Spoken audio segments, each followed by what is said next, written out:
And our Best in the Game is brought to you by Old Dominion Freight Line, official freight carrier of USC Athletics, helping the world keep promises. Jordan Moore, Keely Yor. We are joined now by our Best in the Game, Keeshawn Silver. Man, everyone was very excited to have joined the Trojan family now. Redshirt senior defensive tackle, comes over from Kentucky last couple years. Get that mic right up on you. There you go. What brought you? What ultimately was the deciding factor to get you to come all the way out here? The coaching staff for sure. I seen a couple coaches down the process that I really like, but this coaching staff stood out the most. So, you're a 5-star coming out of high school. You're one of the top defensive line prospects in the portal. How did those two recruiting processes compare? I think the first time was pretty rough. Coming out being a 5-star recruit, everybody in the world wanting you, and then the second time was pretty much like he showed flashes in college. So how can I progress myself to be that guy? So the first time was definitely harder, just the rankings and stuff. It's funny with that ranking for guys. It can kind of be a label that gets put on you, but you got to earn it all over again when you get to college. Was that difficult for you? Coming in with all those expectations, and is there something you've learned over your 4 years that you've sort of been able to put that behind you and focus more on your present day? The first 2 years of my college career is pretty challenging mentally, but over time I kind of grew past it to the person I am today. I'm kind of glad I went through those adversity days to now, so now I feel good about it. Coming in and being the new guy, but also being a redshirt senior, what was that like for you to kind of get ready to or get used to the Trojan life? That's different. California's different from North Carolina, so it's a big difference. How is it different? Just like country to city, like just going down the street is different. Like just seeing a lot of people every day. Like North Carolina, you really don't see that many people on the street as much as it is here. So. We had Jod Jarrett sitting in that chair last week. You guys known each other for a while, though. Yeah, wow, no, it's been years. So, what was your relationship there? So when I was at North Carolina, I was recruiting him. So to get him here and to actually play with him for once that I've been trying to do it forever. So just to play with him for my last year, it really meant a lot. What's the spring practices? What have they been like for you? Been good. I've been having fun with the guys. I love being around the guys and just seeing the guys grow, especially the young guys. Just come every day, just being prepared every day. So.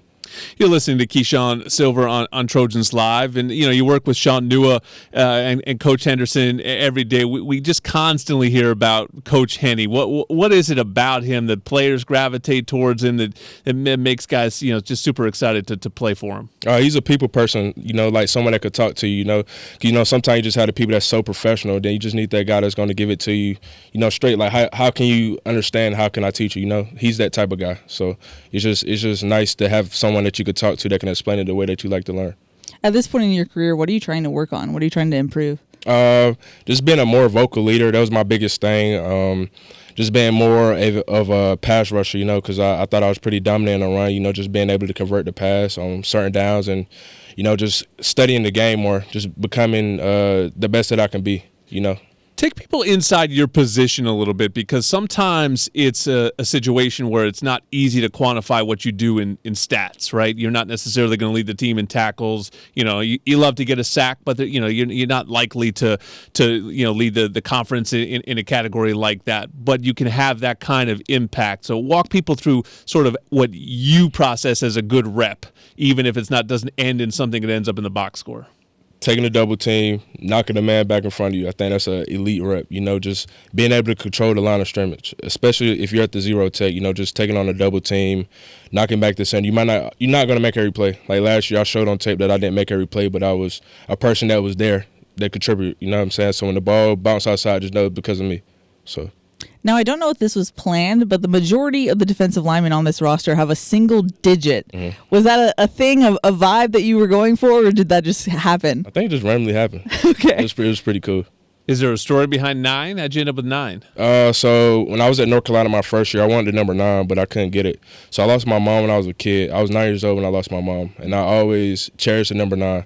So being able to rock 6 at North Carolina, not being able to get 9, then going to Kentucky to get 9, then here with 9, the number has a meaning to me. So That's great. Yeah, 9's my lucky number, man. So wear it well. It's a number that's been worn great at USC. My first person that comes to mind for me is Marquise Lee. I don't know if there's somebody else that Juju Smith-Schuster, but that kind of shows our differences. Now, Marquise Lee was a two-sport athlete at USC. He was a star receiver, won the Blitnikoff Award. He was also a track star, was in the long jump here. It says in your bio that you were a sprinter in high school. Yeah, I was. Take us into the sprinting career.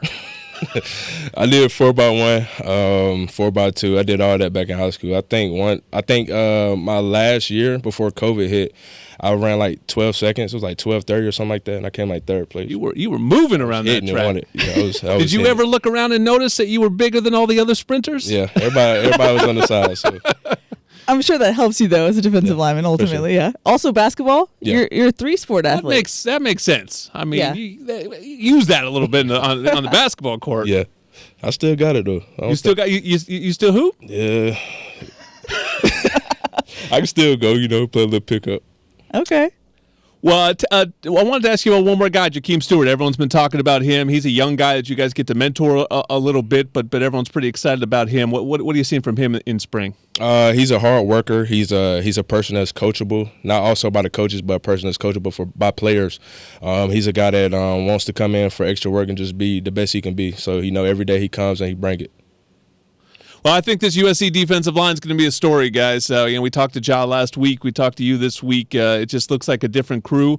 It looks ready for Big Ten football. Was that part of your decision, coming over here? I was going to ask you about that, too. Is that Big Ten is a league where your position stays on the field, where your position maybe matters a little bit more than it does in some other leagues?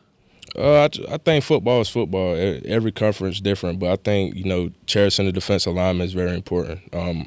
ACC, SEC, Big Ten, I think is a very important part on the field. So it certainly is in the games that we're expecting to come up this year. So looking forward to you dominating that line of scrimmage. The other side of the line of scrimmage, we know we got big Elijah Page. He's coming up next on Trojans Live. Hey, Trojan fans, did you know the Ralph's app gives you easy access to weekly sales and personalized coupons? You can earn fuel points too. Check out the app today and save while you cheer us on to another great season. Ralph's, proud partner of USC Athletics. And when you've got good beer and good vibes, it's all buena. Stone Buena Vesa Salt and Lime Lager is Baja-inspired and imported from San Diego, located near you. At find.stonebrewing.com. Thank you, Keeshawn. More Trojans Live.